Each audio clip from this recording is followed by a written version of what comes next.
Ticket? कौन सा ticket? মানে তুমি জানো আমি কে? আমি ভাও, জুলাই ভাও, মানে জুলাই যোদ্ধা। ভাও মানে হিন্দি ভাষায় ভাও বলে আর কি। আমি জুলাই যোদ্ধা। আমি ট্রেনে চড়তে গেলে আবার টিকিট একদম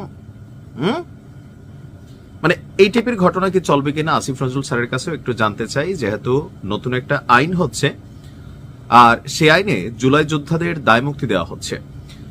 দেখেন, বাংলাদেশে এমন অনেক মুক্তিযোদ্ধা আছে 1971 সালে মুক্তিযুদ্ধ করে দেশ স্বাধীন করছে, এজ এ মুক্তিযোদ্ধা হিসেবে ভাতা পাচ্ছে, সুবিধা পাচ্ছে, কিন্তু স্বাধীনতা পরবর্তী দেশে কোনো অপরাধ করলে সেটারও কিন্তু বিচার হয়। এখন প্রশ্ন হচ্ছে, হঠাৎ করে কেন জুলাই যোদ্ধাদের দায় মুক্তি নিয়ে সরকার নড়ে চড়ে বসেছে? আমি প্রথমে যে অংশটা দেখিয়েছি সেটা হচ্ছে গেল পরশুদিন এক জুলাই যোদ্ধার কাছে ট্রেনের টিকিট চাওয়ায় টিটিকে ধরে মাইরধর করছে। তো এটাও কি দায় মুক্তির মধ্যে পড়বে? নিশ্চয়ই না। আর এই ধরনের দায় মুক্তি দিলে বুঝতে হবে যে এই সরকার কোনো কিছুর উপর এরকম লটকায় আছে, যার কারণে তারা সব পদক্ষেপ নিতে পারতেছে না, এটার সুযোগ নেই। তবে হ্যাঁ, সরকার যে জায়গাতে ফোকাস করেছে যে 5ই আগস্টের এই সরকারের প্রেক্ষাপট পরিবর্তনের জন্য ওই মুহূর্তে বা ওই সময়কালে জুলাই থেকে আগস্ট এই দেশে যা যা হয়েছে, ধরেন রাষ্ট্রীয় সম্পত্তি ভাঙচুর হয়েছে, আগুন দেওয়া হয়েছে, পুলিশ হত্যা হয়েছে, থানা জ্বালাও পোড়াও ভাঙচুর করা হয়েছে, এই যে কর্মকাণ্ডগুলো, এগুলার কারণেই শেখ হাসিনার পতন হয়েছে। সো ওই সংগ্রাম বা ওই আন্দোলন বা ওই অভ্যুত্থানে লাইক মাহাদির মতন বানিয়াচং ছাড়া জ্বালাই দিছি, সন্তোষকে পোড়াই দিছি, স্লিপ অফ টাং যেটা বলছে, তো কেউ না কেউ তো করছে। মাহাদি করে নাই শাহাদি করছে, শাহাদি না করলে রাহাদি করছে। এই মাহাদি শাহাদি রাহাদি যেই হোক, তাকে আর ওই পুরনো বিষয়গুলো নিয়ে ধরা যাবে না। কারণ এই যে ডক্টর আসিফ নজরুল তিনি যে কথা বলতেছেন, ডক্টর ইউনুস জেলখানায় থাকার কথা ছিল, তিনি যে রাষ্ট্রের প্রধান হলেন, এই ছেলেগুলার এইরকম ভূমিকার কারণেই সরকার পরিবর্তন হয়েছে। আর এই যে আসিফ, মাহমুদ, তারপর হচ্ছে নাহিদরা, তারা বা ডক্টর ইউনুস নিজেও অনেকগুলা লাইসেন্সও নিচ্ছেন, অনেক সুযোগ সুবিধা ভোগ করছেন।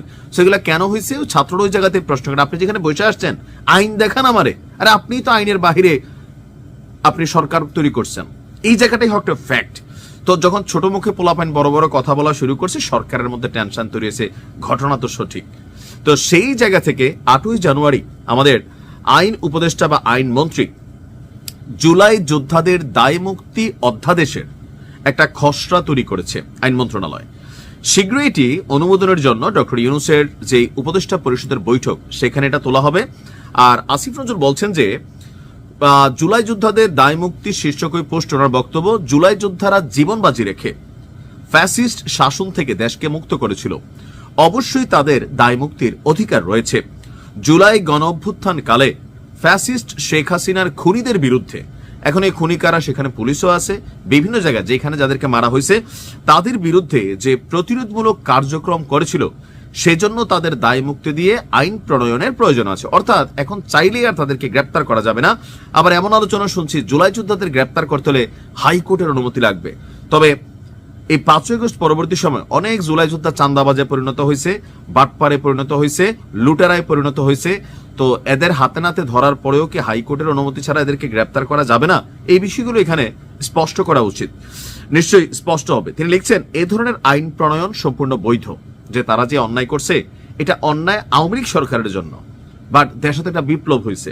সো বিপ্লবকালীন সময় যাই হয়েছে সবকিছুই বৈধ, আর যার কারণে এই দায় মুক্তির আইনটা বৈধ। আরব বসন্ত বা সমসাময়িক কালে বিপ্লব জনধিকৃত, আরব বসন্ত বোঝেন তো, সেই মুরসি সরকার সহ বিভিন্ন জায়গায়, তো সেই আরব বসন্ত বা ইদানিং কালে যতগুলো বিপ্লব হয়েছে, এই সরকারগুলোর যে পতন হয়েছে বিভিন্ন দেশে, এই ধরনের দায় মুক্তির আইন রয়েছে। বাংলাদেশ সংবিধানের 46 অনুচ্ছেদে দায় মুক্তির আইনের বৈধতা রয়েছে এবং 1973 সালে মহান মুক্তিযুদ্ধের পর মুক্তিযোদ্ধাদের জন্য দায় মুক্তি আইন হয়েছিল। তিনি লিখছেন, এসব নজির ও আইনের আলোকে আইন মন্ত্রণালয় দায় মুক্তি অধ্যাদেশের একটি খসড়া তৈরি করেছে। ইনশাআল্লাহ আগামী উপদেষ্টা মণ্ডলীর বৈঠকে তা অনুমোদনের জন্য উপস্থাপন করা হবে। জুলাইকে নিরাপদ রাখা আমাদের পবিত্র দায়িত্ব, কারণ তিনিও জুলাইয়ের কারণেই আইনমন্ত্রী হওয়ার, যে আল্লাহ আল্লাহ আমি যদি আল্লাহ ডাক শুনছে, জুলাই অভ্যুত্থান হয়েছে, আসিফ নজরুল স্যার আইনমন্ত্রী হয়ে গেছেন। তো সেই জায়গা থেকে তিনি জুলাই যোদ্ধাদের প্রতি কৃতজ্ঞতা আদায় করছেন। এখন বাংলাদেশে হয় কি, যেমন ধরেন 1971 সালে যারা রাজাকার ছিল, পরবর্তী সময় পুরো দেশ তাদের সাথে মিশছে, 71 সালে যারা ছিল, এখনকার প্রজন্মে যারা ইসলামী ছাত্র শিবির জামাত আছে, তারা কিন্তু 71 অনেকের জন্ম হয় নাই, বা ওই সময় ওই রকম ভূমিকায় অনেকে ছিলেনই না। যারা ছিল অনেকে শাস্তি হয়েছে, অনেকে এমনি মরে গেছে। বাট রাইট নাও ওই যে দলটার নামটার কারণে তাদেরকে এই দায়বদ্ধতার অনেক কিছু হয়তো পোহাতে হচ্ছে।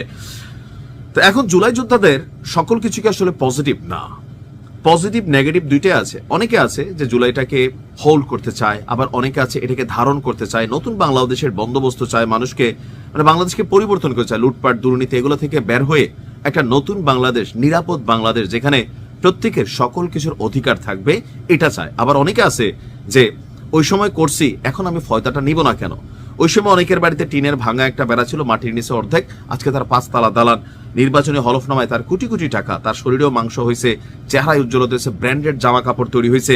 সো এগুলোর পেছনে আসলে কি বৈধ হয়, নাকি এই রাষ্ট্রে অনেক কিছু চলছে তলে তলে? তবে যাই হোক, এই বিষয়টাকে কে কিভাবে দেখছেন?